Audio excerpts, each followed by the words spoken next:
Hello lovely friends, my name is Aisling and of course on this channel we talk about books. Today I am recording my November TBR already, wow, and I'm just gonna get straight into it. So the first book that I'm planning to read in November is actually the second book in a trilogy. So the first book, I just walked into a bookshop and picked a book off the shelf, brought it to the till and went and read it without having done any prior research, without anybody having recommended it to me. I hadn't done that in such a long time, and fortunately I was actually really lucky. So the first book was a book by Katherine Arden called The Bear and the Nightingale, and in this book we follow a girl called Vasilisa, I think, and she lives in the Russian wilderness with her family, and she loves fairy tales, she loves mystical stories, she loves that sort of thing, and her kind of worship is different to the more traditional worship through, say, their church. And all well and good, but tragedy occurs and Vasilisa finds herself not allowed to engage in worship in the way that she used to, and now she has to engage in a different kind of worship. She believes that tragedy will befall them if she's not allowed to worship in the way that she always has done. And sure enough, things do go awry. And that's all I'm going to say about that. I actually really enjoyed that book. It was very fairy tale-esque, and I was very surprised because I wasn't expecting much from a book that I knew nothing about. Normally I kind of research my books, I've heard about them, I check them on Goodreads, I've heard things about them on BookTube or Bookstagram, that sort of thing. But anyway, all that aside, so the book that I'm actually planning to read for November is The Girl in the Tower, which is the second book in the Winter Night trilogy, and of course it is by Katherine Arden. So I don't really know what happens in this book, I don't know much about it, I just know that it is the continuation of the last story, so I'm going to read the back for you. For a young woman in medieval Russia, the choices are stark: marriage or a life in a convent. Vasya will choose a third way: magic. When Vasya encounters the Grand Prince of Moscow, she is dressed as a boy for safety's sake. This is a dangerous country with a court plagued by power struggles and bandits roaming the countryside. One of the prince's advisors, Sasha, recognizes this boy as his younger sister and must keep her secret. For Vasya has remarkable gifts and may be the only one who can save the city from threats both human and fantastical. So in this book it sounds like we've moved out of the wilderness and into the city, which will be interesting, kind of a change in scenery with the same if not similar characters. So hopefully none of that was too much of a spoiler for anybody, but I would really recommend this trilogy, says she who has only read the first book. But it's very wintry, it's very mythical, mystical, fairy tale. If you like that sort of book, I would definitely recommend reading The Bear and the Nightingale, and I'll let you know, I'm sure, in my wrap up how things go with this one. So what I haven't mentioned is that I am really trying my best to work on my physical TBR because it is actually ridiculously long. I'm not going to talk about how many books are on it right now, but it's a bit much.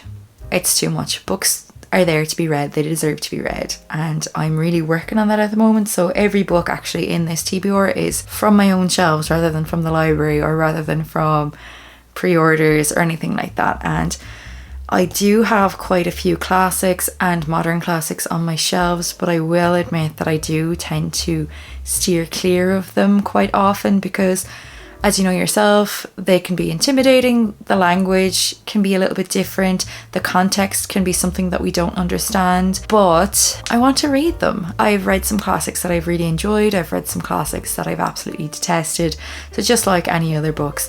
But the next book that I'm hoping to read is a modern classic, and it's by Angela Carter. So last year, if not the year before, in October, I read her collection of short stories called The Bloody Chamber and really enjoyed her gothic style of writing, so much more than I had anticipated.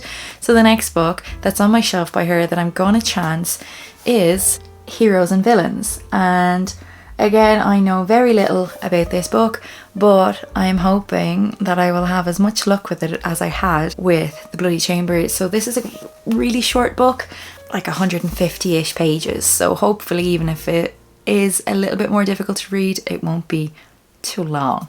So I'll read the back because I know very little about this. I do think it's very magical realism, if not quite fantastical altogether, but that's about all I know. So we'll give it a read for you. Sharp-eyed Marianne lives in a white tower made of steel and concrete with her father and the other professors. Outside, where the land is thickly wooded and wild beasts roam, live the barbarians who raid and pillage in order to survive. Marianne is strictly forbidden to leave her civilized world, but, fascinated by these savage outsiders, decides to escape. There, beyond the wire fences, she will discover decaying paradise, encounter the tattooed barbarian boy Jewel, and go beyond the darkest limits of her imagination. Playful, sensuous, violent, and gripping, Heroes and Villains is an ambiguous and deliriously rich blend of post-apocalyptic fiction, gothic fantasy, literary illusion, and twisted romance. Well, if that doesn't sound up my street, I don't know what to say. I'm really in that kind of mythical gothic fantasy mood, continuing on from what I've read in October, which I will talk about in my October wrap up next week. I didn't know what that was about, and I'm really looking forward to it. I hope that it is long enough in 150 pages to do it justice. I've come across quite differing views on this book, so hopefully it's a win for me, but either way, if not, it's another book off of my own TBR. The next book then is a book that I've had on my shelves for quite a while now, and it probably needs very little introduction. So that is Before the Coffee Gets Cold by Toshikazu Kawaguchi. This book is about a cafe, kind of a magical cafe, where people can go and they can have a cup of coffee brewed, and until their coffee gets cold they can travel back in time. I don't know anything else about it. I know that there are a number of these books now, and I've heard, again, very differing reviews about it, but I guess it's one of these books that's incredibly well loved, incredibly popular, and you're going to find a lot of different opinions in a book that has been so widely read. I'm really looking forward to it. I've heard it's quite lovely, it's quite cozy. Again, it's a shorter read, and I have been putting it off because I feel like, I don't know why, but I feel like it's one of those books that's probably more suited to kind of this time of year, so we're going to give that a go as well, and hopefully I love it, because there are quite a few books following on in the series, so it would be me starting yet another series, which I absolutely don't need to do, but look, if you love it, why not, right? So that's the third book on my TBR. So the next book then is another book that is absolutely well known, needs no introduction, needs absolutely no input from me at all. So I read the first book quite a long time ago. So the book that I'm planning on reading first, I will mention, is A Court of Mist and Fury by Sarah J. Maas. As I've said, needs no introduction, and I did read the first book, but as I've said, it was quite a long time ago. I don't remember things about books that I read this week, so I can't actually go into too much detail about the first book, but I believe we follow a girl. I actually don't know how to pronounce her name. Is it Fira? Let me know, because honestly I haven't a clue. But we follow her, and she is living in a village or a town, and she ends up having to travel with somebody into like the Fae world as a consequence of something that she has done, basically to save her family, and she does. And this world is obviously completely new to her. She knows nothing about it. It's completely magical, completely out of her comfort zone, and it is in many ways quite dangerous for her as well. I quite enjoyed it, an awful lot more than I expected to. Sometimes with these romantasy books that are really big on other social medias, I feel a little bit reluctant to read them because I've been burned in the past. I've definitely been burned in the past, but I did enjoy A Court of Thorns and Roses, and I really want to read more of them. So I've heard that this one is better than the first one, so hopefully it is. I'm not going to read the back because you've heard about this book, you've heard about this series most likely, and also it's the second book of the series, and I'm really conscious of spoilers.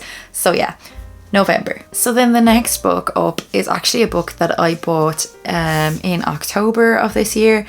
I bought it with another book. This other book I have read already, and I will speak about it in my wrap up. But initially this book was the one that I wanted to buy, and I just added on the other one to my order on a whim again. So we'll talk about that later. But the book that I'm planning on reading in November is Ava Reid's A Study in Drowning. Ava Reid is well known for writing, I believe it was Juniper and Thorn, which I haven't read, but which is on my Kindle. Look, there's a lot of books on there too, so I'm gonna have to do a whole other thing about reading those. But anyway, all that aside, A Study in Drowning. So I don't know much about this book. I know that it's brand new, and firstly, it's a really beautiful edition. I'm just going to quickly show you the end pages. Aren't they lovely? And so yeah, I'm not much of a hardback gal, but this is only out in hardback at the moment, and I really wanted to read it. Again, I know very little about it. I believe it's quite fantastical, maybe. I'm not even certain of that, but it is supposed to be a dark academia book, and I know people are very... Look, there are two sides. There's people who love dark academia, and then there's people who just loathe it. I'm kind of somewhere in the middle, although probably more towards enjoyment. And I've heard so many great things about Juniper and Thorn. I just really wanted to give this one a go, you know, while the hype is rife, and I'm getting all caught up on it, but I don't know very much about it. But there is a lovely blurb on the front from Alison Saft, and it says, "A love letter to stories and to everyone silenced or forgotten in their retelling." And I really like that, so hopefully it does hold up to that, but I will read the blurb for you here now. It's quite long, so hold in there. So Effie has always believed in fairy tales. She's had no choice. Since childhood, she's been haunted by visions of the Fairy King and found solace only in the pages of Angarad, Emrys Mirrodin's beloved epic about a mortal girl who falls in love with the Fairy King and then destroys him. Effie's tattered copy is all that's keeping her afloat through her stifling first term at her prestigious architecture college. So when the late author's family announces a contest to redesign his house, Effie feels certain that this is her destiny. But her Wraith Manor is an impossible task, a musty, decrepit estate on the brink of crumbling into a hungry sea. And when Effie arrives, she finds she isn't the only one who's made a temporary home there. Preston Hellery, a stodgy young literature scholar, is studying Mirrodin's papers and is determined to prove her favourite author is a fraud. As the two rival students investigate the reclusive author's legacy, piecing together clues through his letters, books and diaries, they discover that the house's foundation isn't the only thing that can't be trusted. There are dark forces, both mortal and magical, conspiring against them, and the truth may bring them both to ruin. Again, sounds like the kind of thing that I'm just really in the mood to read. Also, I really like that it is based kind of in a specific house. If you've heard me speak about books before, I love books that are set in buildings where the building itself becomes almost like another character in the story, and I love when they're really atmospheric, and this sounds like a book that is incredibly atmospheric, and I've heard a lot of good things about it, some not so good, so hopefully I fall on the good side again. And then for something a little bit different, so my old pal Bex from Sniffing the Sheets is an absolute doll. She's so kind, and she read Bellies by Nicola Dinan, I think, and really enjoyed it, and I mentioned to her that I would like to read it, and in all her loveliness she offered to send me her copy, which was all well and good, but what I didn't know when I received the parcel was that she was going to send me her signed copy alongside the whole shebang. Like, she sent me the tote bag, she sent me the bookmark. Like, she's so kind and so lovely, and I just really wasn't expecting that. And so this has been sitting on my shelf on my TBR for about 2 months now, and I feel such guilt over it, but also I really want to read it. So it's much more contemporary. I do realise that most of the books that I've mentioned this month are much more kind of fairy tale / mythical-esque, and this is definitely much more contemporary. So I know why this book is called Bellies, and I really like that about it, but I know quite little about it as well. I know that it does centre a community that is especially marginalised and being victimised at the moment, and I really want to read it just because I do believe in amplifying these voices and reading books about people who live a lifestyle that I don't live, and I want to learn more, and often I can't really read non-fiction. It doesn't hold my attention, and nothing against non-fiction, I just don't have a great attention span. So often how I develop empathy and how I learn about different things is I read novels, because there's always truth in fiction and even in the most fantastical books. But as I said, this is more contemporary, kind of literary, so I'll read you the blurb. Also, isn't that a lovely cover? It begins as your typical boy meets boy. While out with friends at a university drag night, Tom buys Ming a drink. Confident and witty, a charming young playwright, Ming is the perfect antidote to Tom's awkward energy, and their connection is instant. Tom finds himself deeply and desperately drawn into Ming's orbit, and on the cusp of graduation, he's already mapped out their future together. But shortly after they move to London to start their next chapter, Ming announces her intention to transition. From London to Kuala Lumpur, New York to Cologne, we follow Tom and Ming as they face shifts in their relationship in the wake of Ming's transition. Through a spiral of unforeseen crises, some personal, some professional, some life-altering, Tom and Ming are forced to confront the vastly different shapes their lives have taken since graduating, and each must answer the essential question: is it worth losing a part of yourself to become who you want to be? That sounds absolutely amazing. One of my favourite, well, no, scratch that. My favourite ever book that I've ever read was a literary romance, and I know I've said quite often that I'm not really a romance reader, but I do love a lot of kind of more contemporary romance, not so much in the romance genre, if you know what I mean. There is very much a difference, and I do really love literary romances. I love to have my heart absolutely shredded. I love the character arcs. I love how they're often really character driven rather than plot driven. I do love a character driven book. So I'm really hoping that this lives up to the high standards that I have set for it in my head, and I'm really excited to read it. Also, it's still quite autumny here.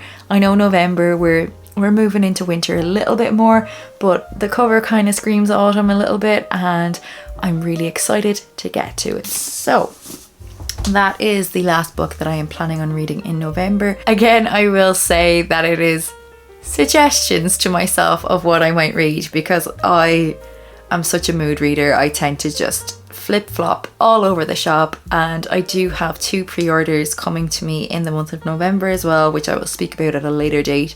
Who knows, I may just pick those up and fling those aside. We'll see. That's what I'm planning to read. As an aside, something that I have encountered a few times since I started this channel, be it in the comments on my videos or in DMs or comments on my Instagram, is people who I understand are very enthusiastic about speaking about a book that I have said that I want to read. But I will just say, please be mindful of spoilers, even if you yourself don't think that they're that important. I want to read a story in the way that the author has written it.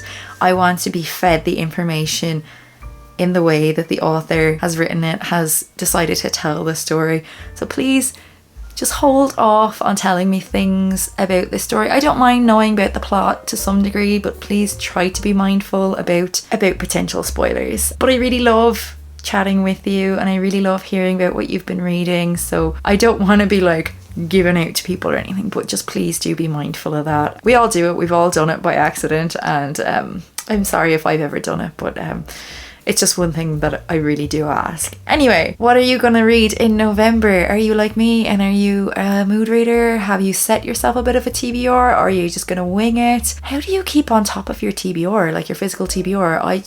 I'm struggling. I went through a phase last year where I just bought so many books in such a short space of time. I just became obsessed, and I just couldn't keep up, and I was buying books and then not reading them, and now I'm left with a lovely collection of books, but I'm feeling so overwhelmed by my TBR that it's just something that I'm really gonna have to tackle like full on for the end of this year and through next year. Anyway, all that aside, I hope you're well, I hope you're minding yourself, and thank you so much for being here. Please like, subscribe, comment, the usual drill, and I'll chat to you next week for my wrap up. Talk to you soon. Bye bye.